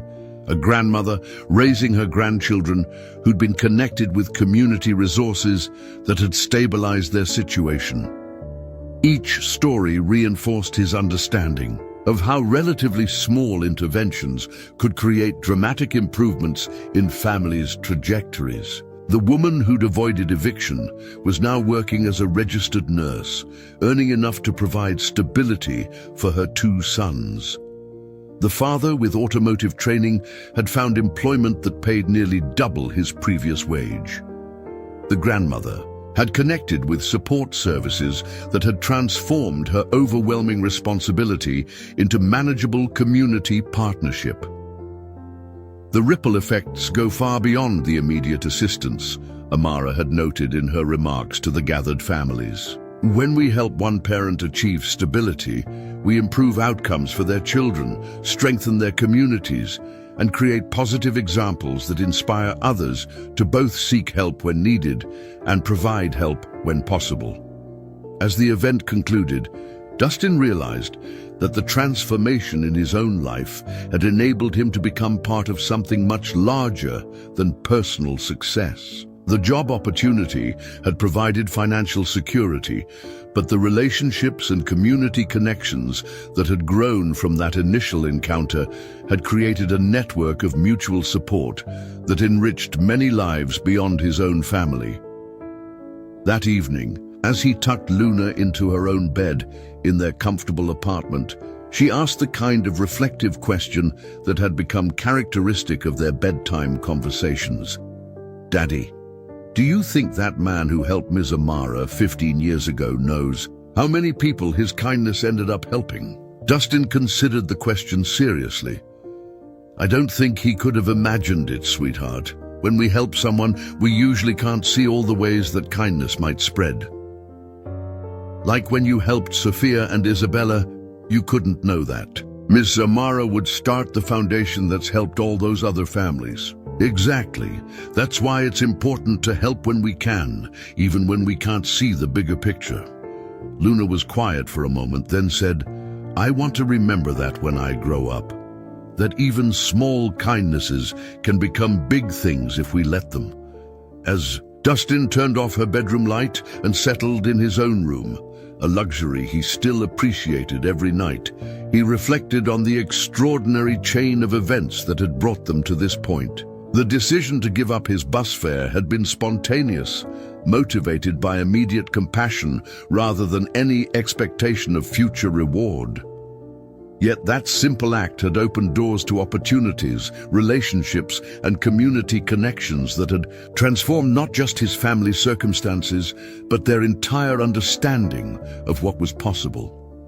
The job at Scott Enterprises had provided financial security, but the deeper gift had been the restoration of his faith in the possibility of positive change. For too long after Sarah's death, he'd felt trapped by circumstances beyond his control, struggling to provide adequately for Luna while maintaining hope for a better future. Now he understood that while some changes required external opportunities, others depended on his willingness to act with kindness regardless of his own situation. As he drifted off to sleep, Dustin felt profound gratitude not just for the material improvements in their lives, but for the reminder that generosity creates connections that can transform communities in ways both seen and unseen. Tomorrow would bring new challenges and opportunities, but he faced them with confidence that kindness, offered freely and without expectation, would continue to create possibilities neither he nor Luna could yet imagine. 2 years had passed since that transformative Tuesday evening at the bus stop, and Dustin found himself standing in front of a mirror in what would soon become his new office at Scott Enterprises. The nameplate on the door read, "Dustin Adams, Lead Service Manager," a title that still felt simultaneously earned and surreal. Marcus Rodriguez had officially retired the previous month, passing the torch to someone he described as the most naturally gifted diagnostic technician I've worked with in 30 years. The promotion represented more than just professional advancement. It was recognition of how completely Dustin had transformed from a struggling single father into a respected leader in his field. The young man who had once counted quarters for bus fare now oversaw a team of 12 master technicians and managed service operations for luxury vehicles worth millions of dollars. But this morning held significance beyond his professional milestone. Today marked the grand opening of the Scott Family Foundation's new Community Resource Center, a converted warehouse space that would serve as headquarters for their expanded mission of supporting working families throughout the region. The center would house job training programs, provide emergency assistance services, offer financial counseling, and serve as a gathering place for community events designed to build connections between families from different backgrounds. Dustin had played a central role in designing the center's programs, drawing from his own experiences to ensure that assistance would be provided with dignity and respect for the intelligence and capabilities of those seeking help. The goal wasn't charity, but rather investment in people who needed temporary support to achieve sustainable improvements in their circumstances. "You ready for this?" Amara's voice came from the doorway of his office. She was dressed in the elegant but approachable style that had become her signature for foundation events, professional enough to command respect, but warm enough to make people feel comfortable approaching her. "As ready as I'll ever be," Dustin replied, straightening his tie. The expensive suit he wore was a far cry from the grease-stained work clothes that had once defined his professional appearance, but he'd insisted on maintaining some connection to his mechanical roots by wearing a vintage watch that had belonged to his father, a factory worker who had taught him to value honest labor above material possessions. Luna's already at the center, helping Sophia and Isabella set up the children's activity area, Amara informed him. "She's become quite the little organizer. This was true. Luna, now 10 years old, had developed remarkable leadership skills and an intuitive understanding of how to make other children feel included and valued. Her own experiences with financial insecurity had given her empathy for families facing similar challenges, while her natural optimism helped create an atmosphere of hope rather than desperation around the foundation's work. The drive to the Community Resource Center took them through several neighborhoods that represented different economic strata of their city. They passed the apartment complex where Dustin and Luna had once lived, the corner where they'd sometimes waited for the bus when money was particularly tight, and the discount grocery store where Dustin had once carefully calculated the cost of every item in their cart. "Do you ever miss it?" Amara asked as they stopped at a traffic light near Dustin's former neighborhood. "Miss what?" "The simplicity. When your biggest concern was making it to payday before you had to think about managing teams and quarterly budgets and foundation board meetings." Dustin considered the question seriously.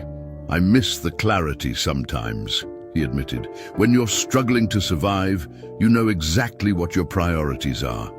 Success brings different kinds of complexity. But you don't miss the stress." "God, no," Dustin laughed. "I don't miss lying awake at night wondering how I was going to pay for Luna's school supplies, or walking 12 miles home because I'd given away my bus fare. Financial security has been life-changing for both of us." As they arrived at the Community Resource Center, Dustin was struck by how the building's transformation paralleled his own journey. The converted warehouse had been reimagined as an inviting, professional space that maintained industrial elements while creating an atmosphere of warmth and possibility. Large windows filled the interior with natural light, while comfortable seating areas and children's spaces made the environment feel welcoming rather than institutional. The opening ceremony had drawn an impressive crowd. Local politicians, business leaders, and community organizers mingled with families who had received assistance from the foundation, creating exactly the kind of cross-economic dialogue that Amara had envisioned when establishing the organization. Dustin spotted Mrs. Chen near the refreshment table, wearing her best dress and looking slightly overwhelmed by the elegant crowd. Despite their improved circumstances, he and Luna had maintained their relationship with their former neighbor, visiting regularly and ensuring she had transportation to medical appointments. Mrs. Chen had become an unofficial grandmother to Luna, a role that enriched both their lives. "Mrs. Chen," Luna's voice carried across the room as she noticed their former neighbor. She ran over to hug the elderly woman, then immediately began introducing her to Sophia and Isabella as one of my most important people. The sight of the three girls, so different in background yet clearly devoted to each other, never failed to move Dustin. Their friendship had become a model for the kind of relationships the foundation hoped to foster, connections based on genuine affection and mutual respect rather than economic similarity. As the formal program began, Dustin found himself called to the small stage that had been erected for the occasion. He'd been asked to speak about the Foundation's mission from the perspective of someone who had experienced both the need for assistance and the ability to provide it. 2 years ago, he began, looking out at the diverse faces in the audience, I was a single father working as a mechanic, struggling to provide for my daughter while keeping hope alive for a better future. I thought I understood what it meant to help others. I'd give a few dollars to someone in need or help a neighbor with a repair when I had time. He paused, spotting Luna in the front row beside Amara. She was watching him with the kind of focused attention she gave to things that mattered deeply to her.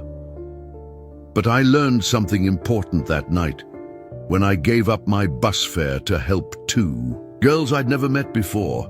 Real kindness isn't about helping when it's convenient or when you have extra resources. It's about acting with compassion even when, especially when, you can barely manage your own responsibilities. The audience was quiet, engaged with the story they'd heard in various forms, but never directly from Dustin himself. What I didn't understand at the time was that the act of giving, even when it requires sacrifice, changes something fundamental about how you see yourself and your place in the world. When you discover that you're capable of putting someone else's needs before your own comfort, you realize that you have more power to create positive change than you thought possible. He gestured toward Amara, who was standing off to the side, with the kind of proud smile that suggested she was remembering their first conversation at Riverside Park. The job opportunity that grew out of that encounter provided financial security for my family, but the deeper gift was understanding that kindness creates connections that can transform entire communities. Every family this foundation has helped over the past 2 years represents not just immediate assistance, but potential for ongoing positive impact that will ripple through generations. Dustin's speech continued for several more minutes, describing specific success stories and outlining the Foundation's expanded mission. But what resonated most with the audience was his authenticity, the clear evidence that he understood their struggles not as abstract concepts, but as lived experience that had shaped his perspective on what genuine assistance should look like. After the formal program concluded, Dustin found himself in conversations with Foundation beneficiaries, community leaders, and potential volunteers. One conversation particularly moved him. A young single mother named Sarah, coincidentally sharing his late wife's name, who had used Foundation assistance to complete nursing certification and was now working at the local hospital. "Your story gives me hope that this is just the beginning," she told him. "That maybe someday I'll be in a position to help other families the way you've helped mine." "I'm certain you will be," Dustin replied, meaning it completely. The Foundation doesn't just provide assistance, it creates a network of people who understand the importance of supporting each other. As the afternoon progressed, Dustin noticed Luna organizing an impromptu game that included children from several different families. She had inherited her mother's natural ability to bring people together, but had added her own understanding of how to include those who might feel left out or uncertain about their place in a group. "She's remarkable," Amara observed, joining Dustin in watching the children play. "You've raised her with such a strong sense of empathy and leadership." "She's had good teachers," Dustin replied, glancing at Sophia and Isabella, who were helping facilitate Luna's game. Your daughters have shown her what it looks like to use privilege responsibly. They've learned as much from her as she has from them. Probably more. As the event wound down, Dustin found himself reflecting on the extraordinary journey that had brought them to this moment.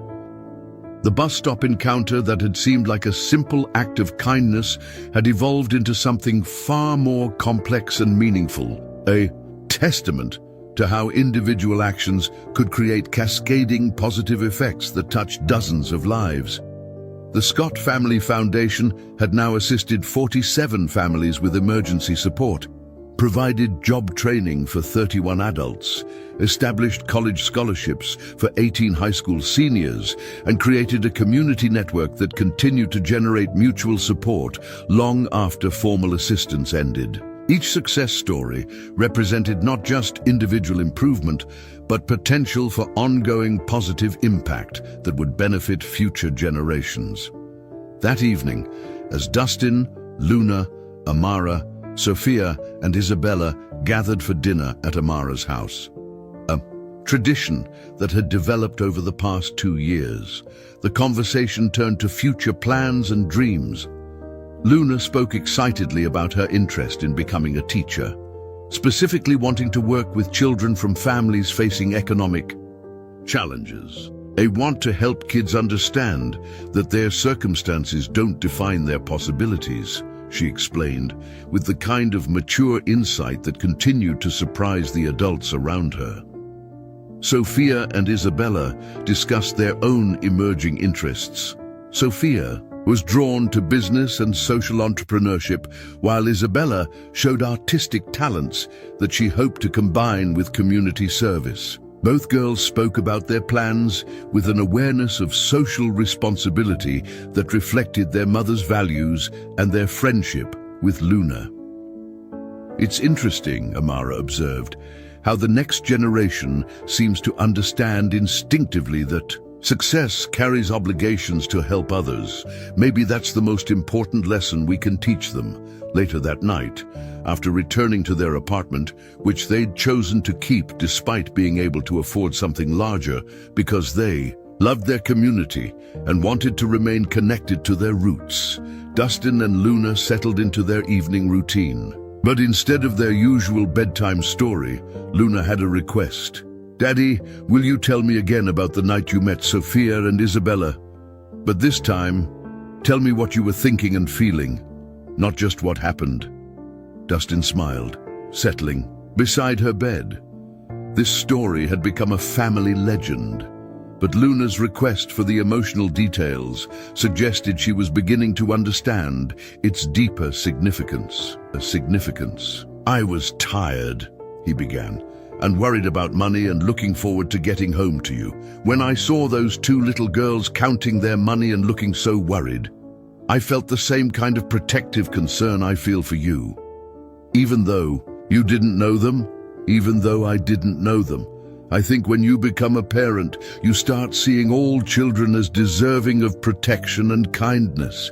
Your heart expands beyond just your own family." Luna nodded seriously. "And you didn't think about what giving them your money would mean for you?" "Not really. I saw 2 kids who needed help, and I had the ability to provide it. The consequences for me seemed less important than making sure they got home safely." "That's what I want to remember," Luna said quietly. "That helping others should feel automatic, not like something you have to talk yourself into."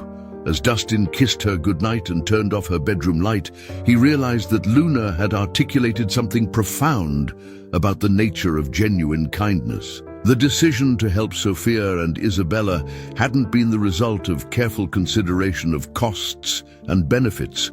It had been an instinctive response to perceived need. Standing in his own bedroom, looking out the window at the city lights that represented thousands of families with their own stories of struggle and hope, Dustin felt profound gratitude for the chain of events that had brought them to this point. The financial security was wonderful, the professional satisfaction was meaningful, and the community connections were enriching. But the greatest gift had been the confirmation that kindness, offered freely and without expectation, could create possibilities that exceeded anything he could have imagined. Tomorrow would bring new challenges and opportunities. Luna would continue growing into the remarkable young woman she was becoming. The foundation would expand its reach and impact. New families would receive assistance that would change their trajectories. And somewhere in the city, other acts of kindness would be creating their own unpredictable chains of positive consequence. As he drifted off to sleep, Dustin smiled, thinking about the man who had helped Amara and her daughters 15 years earlier. A stranger whose simple generosity had ultimately touched dozens of lives in ways he could never have anticipated. That unknown benefactor had become a model for the kind of person Dustin aspired to be. Someone who helped not because it was convenient or profitable, but because it was right. The circle of kindness that had begun with that stranger's sacrifice had grown to encompass a community of people committed to supporting each other through both struggles and celebrations. And in the morning, that circle would continue expanding, one act of compassion at a time, creating connections and possibilities that would ripple forward into a future full of hope. Up next, you've got two more standout stories right on your screen. If this one hit the mark, you won't want to pass these up. Just click and check them out. And don't forget to subscribe and turn on the notification bell so you don't miss any upload from us.